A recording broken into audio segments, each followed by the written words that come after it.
Welcome to Talent Talks, your go-to podcast for insights into global recruitment and the power of finding the right talent. Brought to you by More Staffing.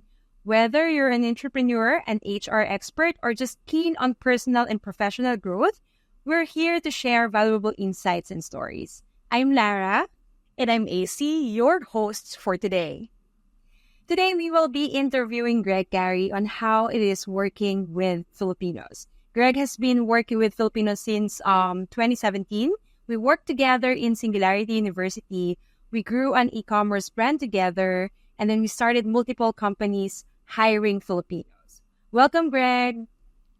Good to see you guys. That was a nice intro. You guys got it down. We got it down. Very smooth. We're here. I would love to add that you're also the longest mentor that I have, and actually both of you, my woman mentor and my guy mentor. So thank you so much. It's been fun.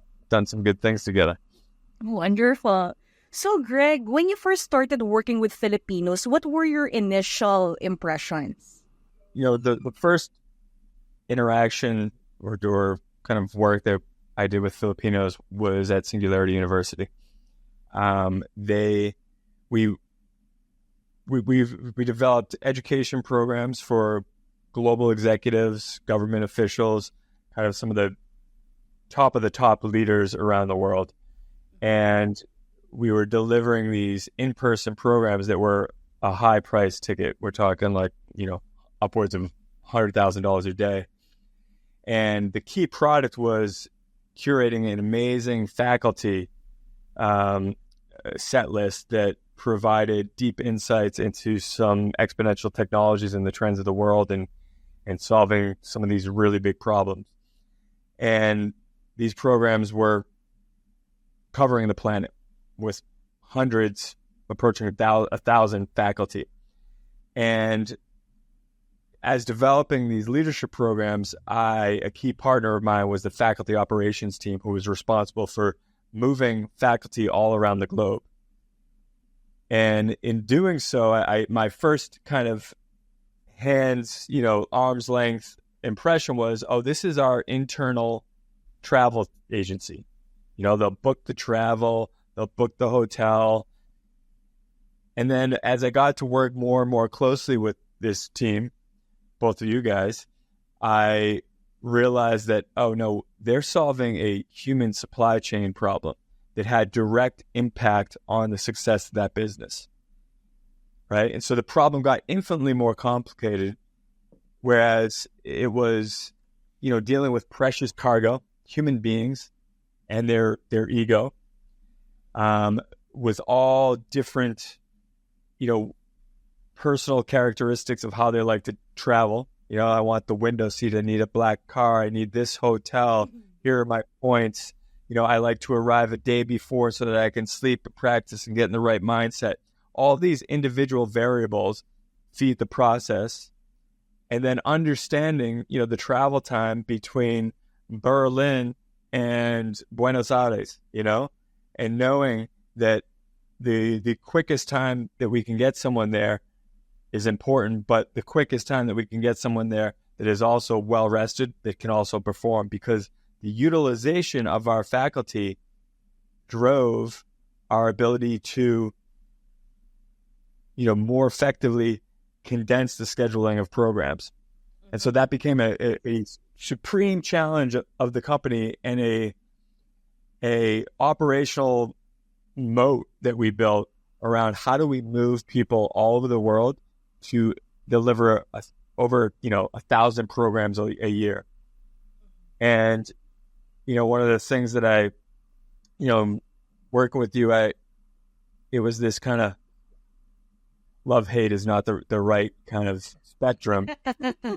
No hate, but it was more like, deep respect and like pain in my ass. Carrot and sticks. And as an internal entrepreneur, kind of building this new business, I was focused on like building the business and in doing so would sometimes break the rules. And you guys would not let me get away with it. And it wasn't just about like being a rule keeper. It was about knowing how the rules drive the entire system. Mm-hmm.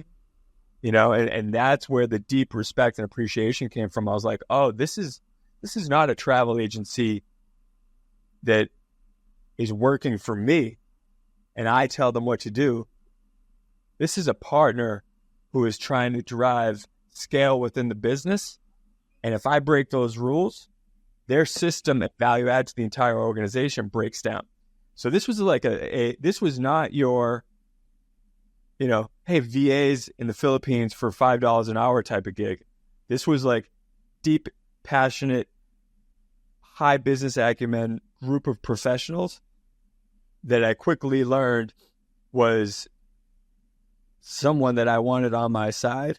And as you can tell, it's, you know, that sentiment has continued for going on 7 years now as we, you know, work in a number of different capacities. So that was my first impression. And I think I think it mirrors what a lot of folks who kind of maybe first glance at the Philippines, they see it as low cost labor, offshore, help me do some tasks.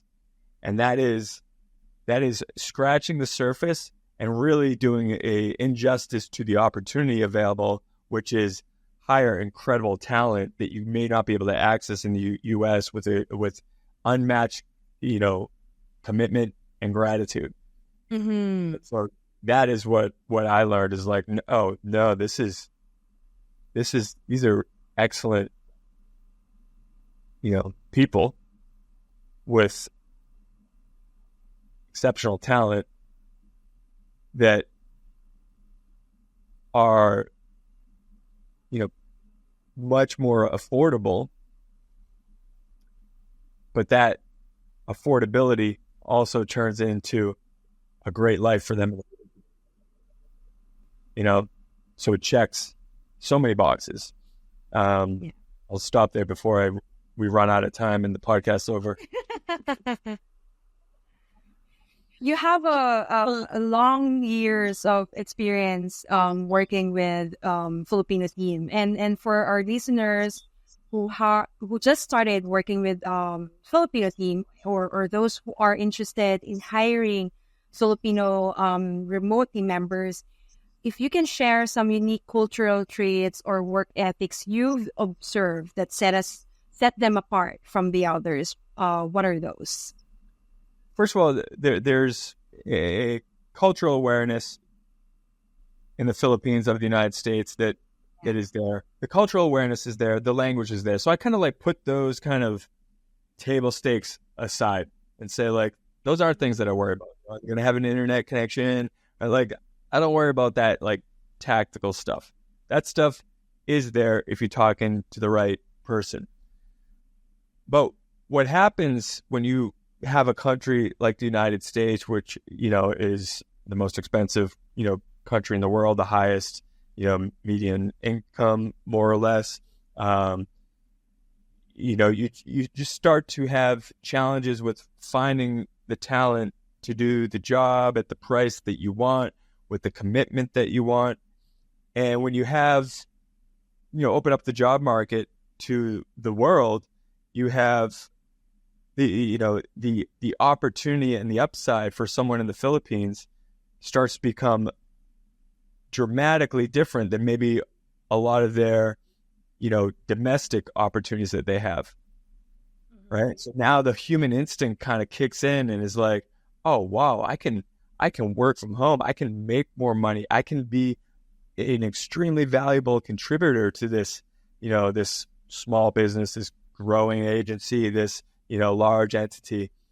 And so what trails that is extreme commitment, extreme gratitude, extreme competency, right? And those are the things that you want when you're hiring and building a team.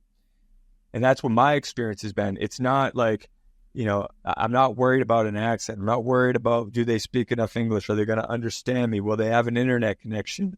You know, Do they have a computer with the processing speed necessary? I think some people like jump to those conclusions because they have a very rudimentary kind of assumption around this $5 an hour VA resource. We're talking about total pros, you know? And I think that's kind of the mindset shift that's starting to happen more. And also, part of what my experience is talking about the whole small business, e-commerce world, the idea of offshoring it in the Philippines and other, countries is certainly, not new, and it's been around for decades in large BPO, accounting, engineering solutions. So what I'm talking about is this kind of opening up to, a smaller business that never really had the resources to invest in building out an infrastructure, and these tools, like our ability to hop on a video here with great, fidelity and quality of image and sound, like those are little things that have advanced over the last 5 years, with products like Zoom that have just enabled and accelerated a smaller team to actually establish that relationship. So my heart is full hearing those things, Gregg. So thank you. Thank you for sharing. And I'm wondering, in what ways has working with offshore teams contributed to your professional growth?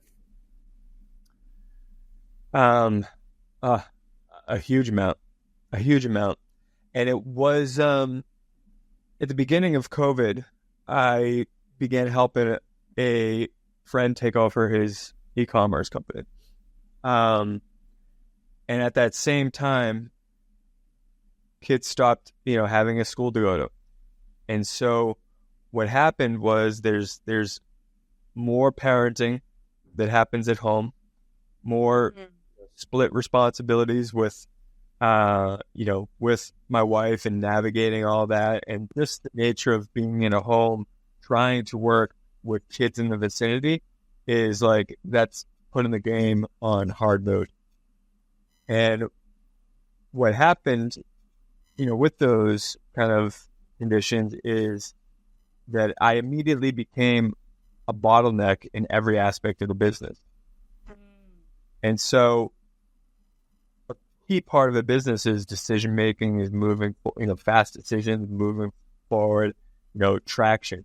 And that momentum kind of builds on itself. And when you start becoming a bottleneck and you layer bottlenecks on top of bottlenecks, like nothing gets done. And so I've defined that experience, or the reaction to that experience, as I need to employ accelerated delegation. And so I, thankfully, due to our relationship at Singularity University, at that time, I think I spoke to both of you, and ended up bringing Lara on board, and her supply chain experience was hyper relevant. And that kind of opened the gates for like staffing this company across a number of number of domains, right? And so from a professional standpoint, what it allowed me to do is really lean into delegation. And with that delegation, allowed me to think about, strategic things, one of which was, how do we build out this team? How do we, coach and manage this team?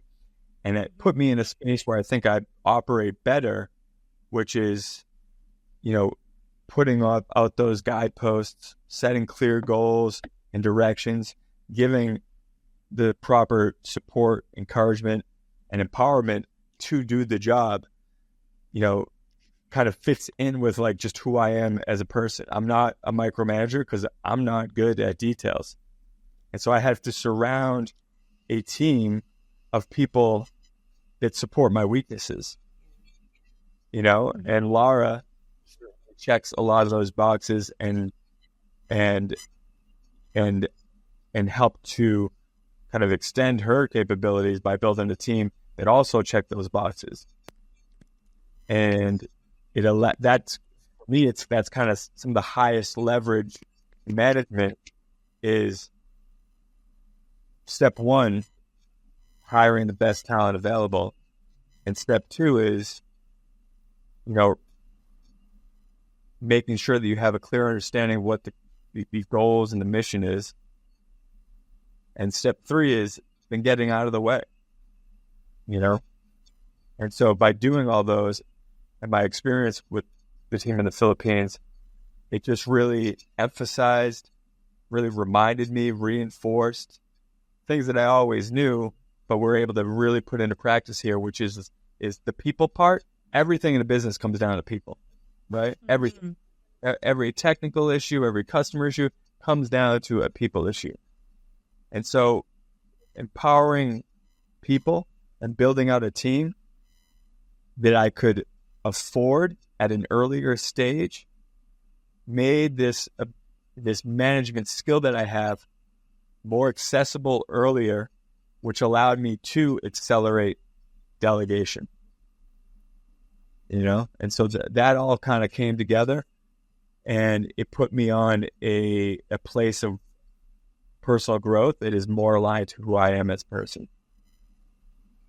And Greg, when we were growing that e-commerce business together, we have staff more Filipinos than local team members in the US.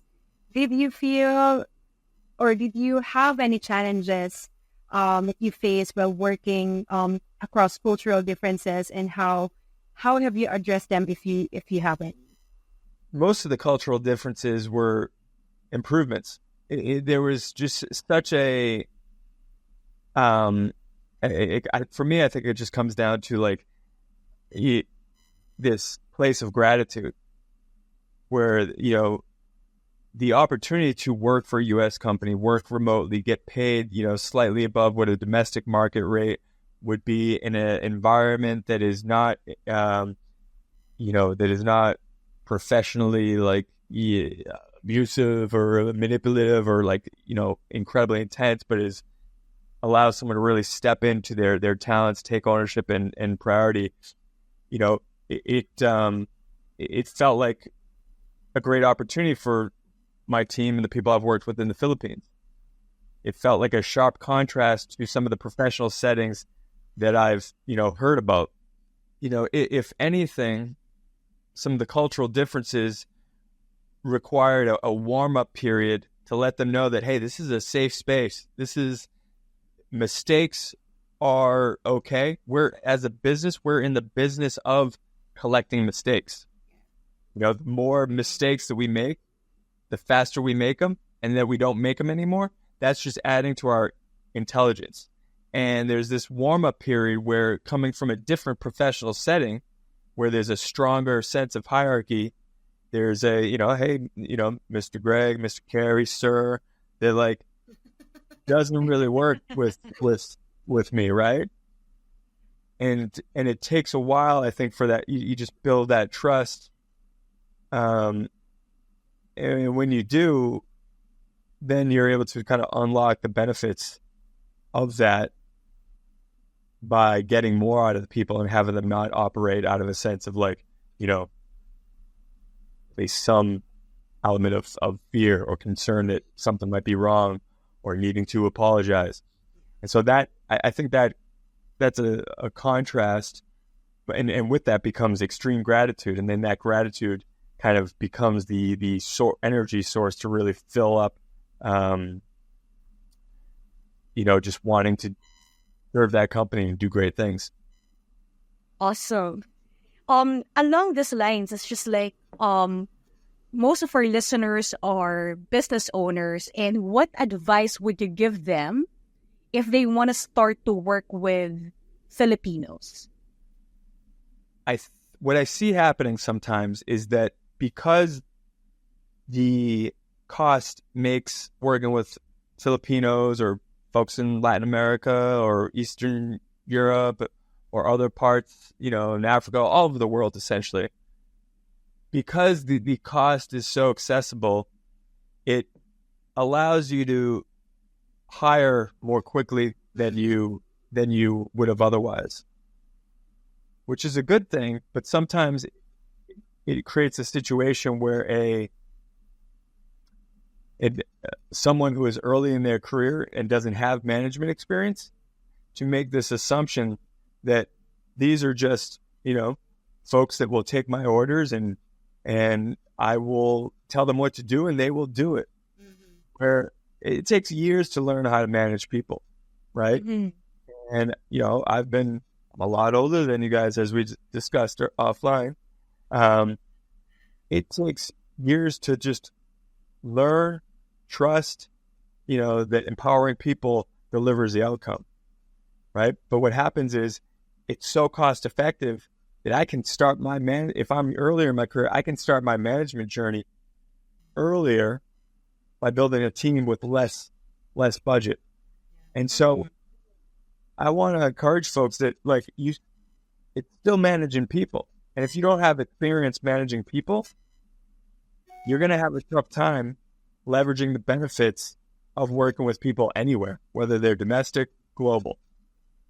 And so do not assume because it's cheaper, it all of a sudden erases management competency or the need for that, right? And I think people need to understand that to access this incredible benefit for your company is only accessible if you're a great manager. Yeah. And I think, Greg, to add to that point, most of the manager and director and supervisor position that we are hiring has more than 10, 15 years of experience here in the Philippines, had an experience supporting multinational companies and bigger companies than e-commerce and businesses. So it's like finding that alignment on how you're going to work together when their experience is not very used to dealing with the owner. But with the TTC brand or a small, medium-sized business in the U.S., if I am hired as employee number one, I will work directly with you. And it's not very common here in the Philippines. That's why there's, I agree to what you've mentioned earlier, that there's a working together in the beginning where you are going to assess each other's working style and how you as the owner founder can make the safe space for us. We're not very used to working directly with the owner, and so that safe space and the trust that you've shared with the whole Filipino team makes us perform more. Like the confidence that we get from that experience is super helpful. And to what you've mentioned, we are experienced managers and director level positions that you can make use of or take advantage of for your brand. So that's super super helpful to share with our listeners. Mm-hmm. Yeah, I think just to add on that, I think it's worth surfacing as a discussion, like even in the interview process, for example, or the onboarding process, get a feel for where they've come from, and our companies have benefited from this professional grooming in a multinational organization, because there's deep competency that is developed, and bringing that deep competency in to a smaller company setting is excellent. But you also want, to retain the small company vibe of empowering people, giving them freedom, having them cross-train across multiple functions, right? All that stuff is critical. And I think it's worth, investigating, hey, tell me about your previous work environment. What was that like? What was the relationship with your boss? Did you ever talk to the VP? Did you ever talk to the owner?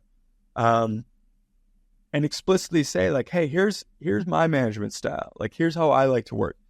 And even asking them, how would you like to work? They might not even have an answer for that because they've been so groomed or used to this other setting. And so you can kind of, at least initially, kind of, alleviate some of that or draw out some of the differences to kind of start off on the right foot. That's wonderful. And Greg, thank you. Thank you so much for believing in Filipinos. It's like, as mentioned earlier, it makes my heart full, and then it makes us want to do more. And the trust that you have been giving to the team, as Lara mentioned, really enabled us to show up better. I think that's one thing to add with the advice for business owners is that trusting and knowing that these people are doing the job and they are going to give their best. It's like one of the things that we've mentioned then is when you hire a Filipino, you're not just hiring an individual, you're hiring a community because it trickles down to their families, to their relatives, and to everybody else that in their culture, it does not stop with them. It stops with the community that they're in. And so they're going to give their best. They're going to move mountains to deliver. And I think that's one of the traits that I'm so proud to say being a Filipino, that not because it's no longer in my job description, I'm not going to do it anymore. We will offer, here's our right hand and here's our left hand, and then we're going to offer the world to you. And when we believe that we are being trusted, the more that we show up. That is such a powerful thing that you mentioned, and one, it has been ultimately my experience in working with the Philippines. And imagine the work and commitment that you get when it comes from a culture that is deeply connected to their family, their children, their grandparents, their aunts and uncles, their parents. Like when they're able through this job to support their families, that connection to their job serves a greater purpose than the job itself. And what an honor it is to work with people that are play a leadership role in this regard in their family, are able to, extend the benefits of this role, this compensation to a larger set of human beings. And, and I think that speaks to the heart of why you get such a great commitment. It's because the embedded in the Filipino culture is the role and support that you have in supporting a family and an extended family and a community. And those are just good dynamics for the world. And those good dynamics for the world are good dynamics for the Filipinos. And those become a benefit of your company by tapping into that network of community. And so your job has a deeper purpose than the products it's selling or the service that it's providing, because the network of people that you're directly impacting through delivering for your customers is just so much wider because of the influence that person on your team has in their home country. So that's at the heart of everything. And that's an important part to, I hope people have made it this far in that journey. So that is a critical part to understanding, the why work with this wonderful content.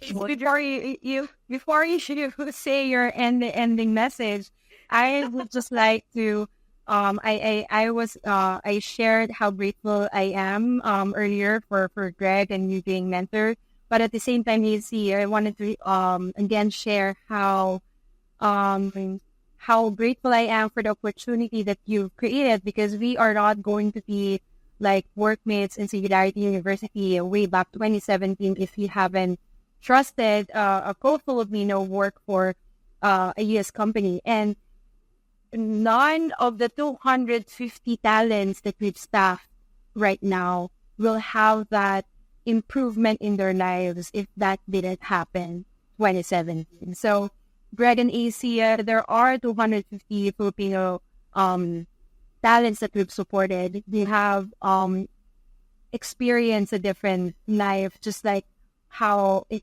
happened to me, how it helped me.